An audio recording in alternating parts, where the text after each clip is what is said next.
ভাই, তোর ঘড়ি উঠছে না কেন? আরে বউ বলেছে আমার সব কাজ বেকার, তাই ঘড়িও বেকার হয়ে গেছে।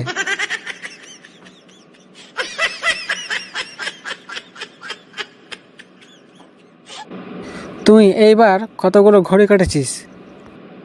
ঘড়ি না, আমি শুধু বইয়ের রাগ কমানোর চেষ্টা করছি, সেটাই বড় যুদ্ধ।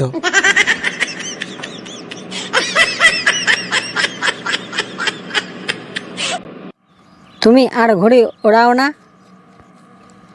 কেন? কারণ তুমি তো সারাক্ষণ আমার সুখের ঘড়ি কাটতে থাকো।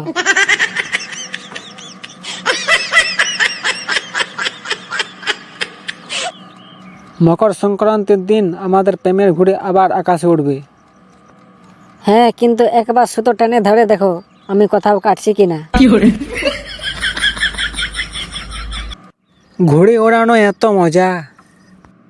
তুমি ঘড়ি ওড়াও আর আমি তোমার বাজেট কাটি, দেখো কে যেতে। জামাই, এবার মকর সংক্রান্তিতে কিছু দাও। বাবাজি, আমি তো স্রেফ ঘুড়ি ওড়াচ্ছি, টাকা না।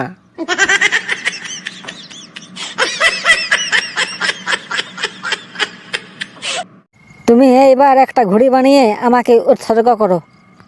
বানিয়েছি, নাম দিয়েছি রাগী রানী।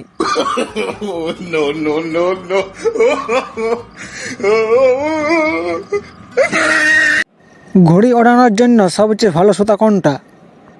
বইয়ের কথা মেনে চলার সুতা, কাটা যাবে না।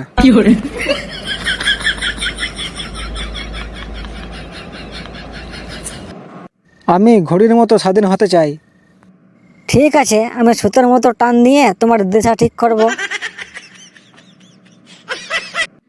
কেমন মজা ঘড়ি কাটার।